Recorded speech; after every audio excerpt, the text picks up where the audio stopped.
All right, so let me just show you some things that happened over the weekend. You'll roll the drone shot here over London. There was a massive pro-Palestinian rally in London, and it was, I mean, London's lost. London's lost. I was just there, and there were parts of London you just didn't go to. It's no-go zones. It's like Paris, just no-go zones. Look at how many supporters of the Palestinians there are. You cannot have a nation that is divided between life and death. Can't. And I'm sorry, but if you're choosing Hamas, you are choosing death.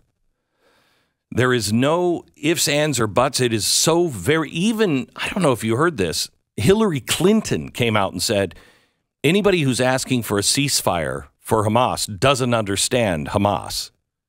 I mean, Hillary Clinton came out and said that. And it's right. Meanwhile, here in America, here's a UMass teacher that will not condemn Hamas. Listen. You want to condemn terrorism. Why? I'm not, look, as I tried to explain. There's no explaining. Will you condemn terrorism? You're a professor here and you won't do it. Okay, but I'm Do you think the Hamas attack was terrorism to begin with? What's that? Do you think the Hamas attack was terrorism to begin with? I mean, like, I think that there's. How do you define? Look, as something that's in the, Is that a freedom? Something that's in the Jewish Voice for Peace statement about this that like has really resonated with me is that reality all begins on when you start the clock, right? And so if you start the clock on Saturday, reality is going to look one way. If you start the clock, you know, in like the weeks prior, it's going to sound a different way. You're trying to justify terrorism. If you start the clock, you know, in 1948, it looks a different way. You're a professor. Will you condemn terrorism? I'm not. This conversation is it's not a yes actually. Or no question. It's not a yes or no question. This is. You think terrorism is justified if it's against Jews? Is that what you're saying?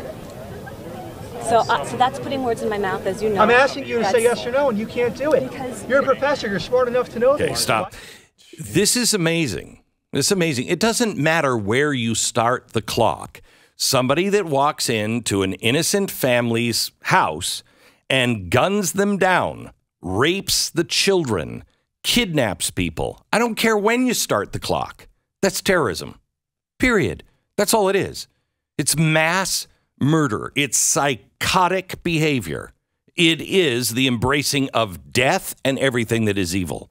Just like you can start the clock on September 10th, 2001. You can start the clock on September 11th, 1972. And it's still mass murder. Still mass murder. We have to be very clear, and these people who have been playing the word games with us are very dangerous at this point. Your soul, truly, your soul is in jeopardy now on this very issue. You can want peace. You can worry about the Palestinians. I prayed last night. My family got down and we prayed last night for the Palestinian people. I don't want any of them hurt. But I do want the psychopaths that just revel in blood to be dead. I do. So now you have this huge rally in London. Let me show you what happened in Germany. Here, cut 8, German protesters chanting in Hamburg. Look at this.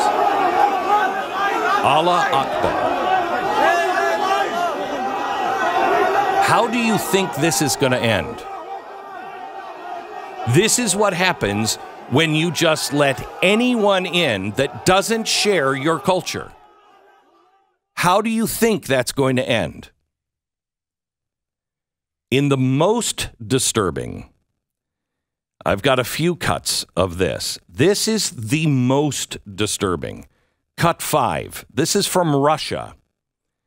A Muslim mob goes into the airport in Russia seeking to hunt down passengers from Tel Aviv.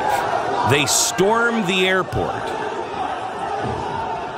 They're looking for any Jews.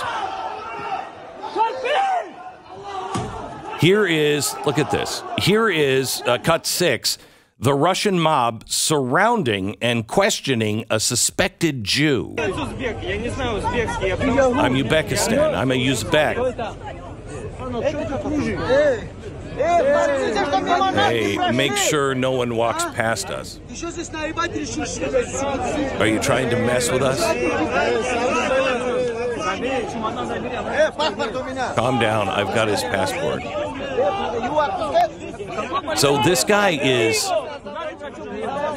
is surrounded by, what would you say, 50 people, Stu? Yeah. Surrounded on all sides. They've taken his passport. They've taken his phone. Get his phone. Get his phone. And they're accusing him of being a Jew. I don't know. I don't know, gang. How far are we from World War II? Final one. Here's the Russian mob firing warning shots at the police, not the other way around.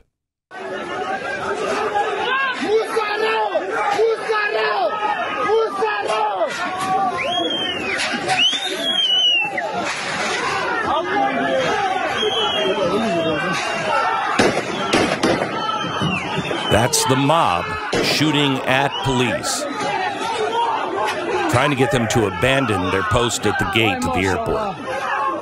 This is Russia. Now, what do you think has empowered this?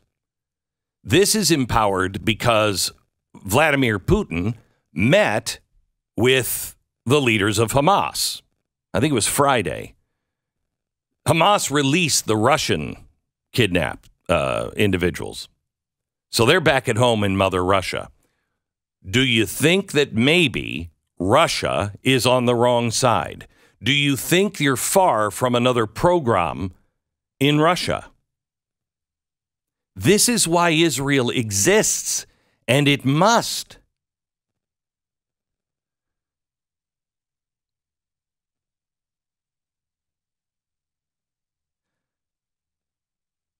Meanwhile, Kamala Harris was on 60 Minutes. And here's her message to Iran. What's the message to Iran? Don't.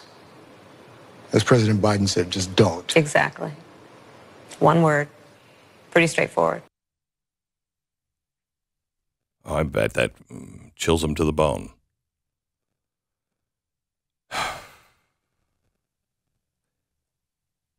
So where do we go from here? Really, it's simple. It is really, really simple.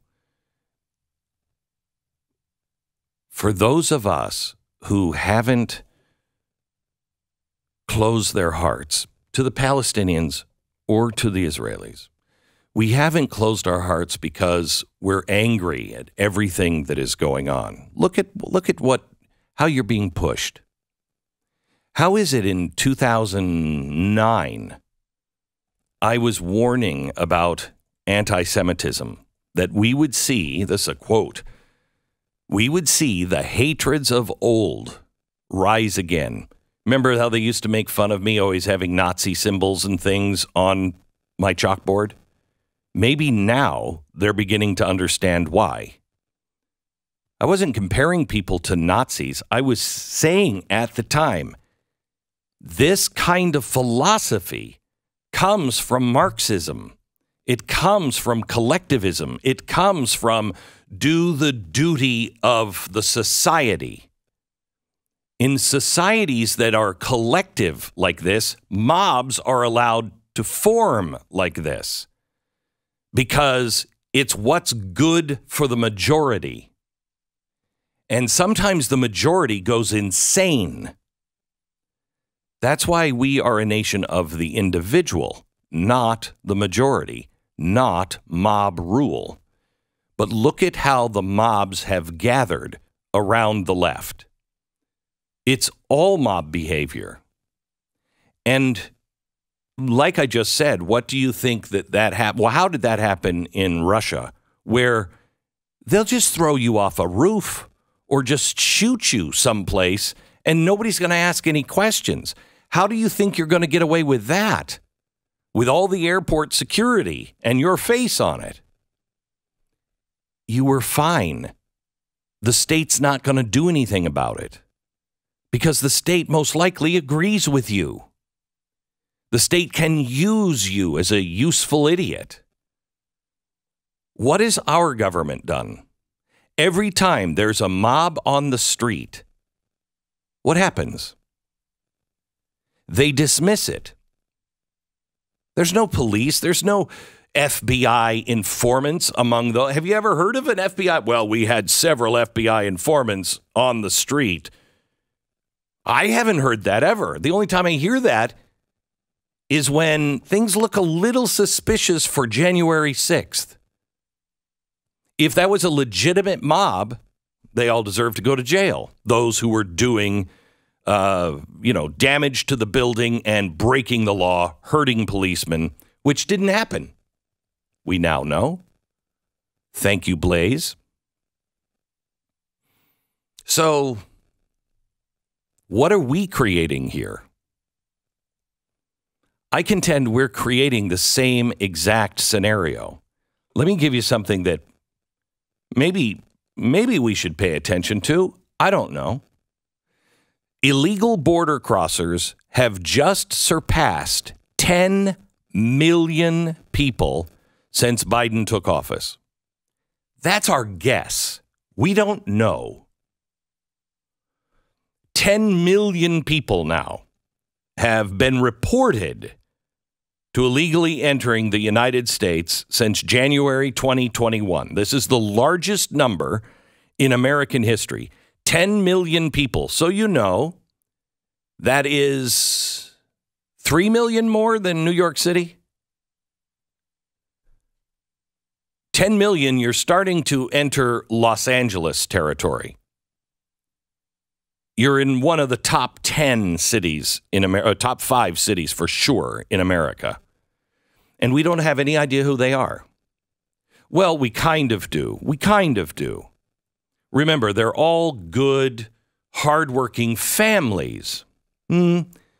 According to a source inside the Border Patrol, the influx of special interest migrants, I'll give you the definition of that here in a second, continues. In fact, 100 Syrian and 50 Iranian nationals have been apprehended by the Border Patrol since the beginning of this month. 150 Syrian and Iranian nationals have been apprehended, have been caught on our border in the last, the 29th? The last 29 days. Now, how many have crossed? Oh, by the way, these are not families. These are individuals coming in by themselves. The Biden administration would say, well, this is because, there's war in that area. Then why aren't you coming with your family? Why are you coming just by yourself? All of you. All of you.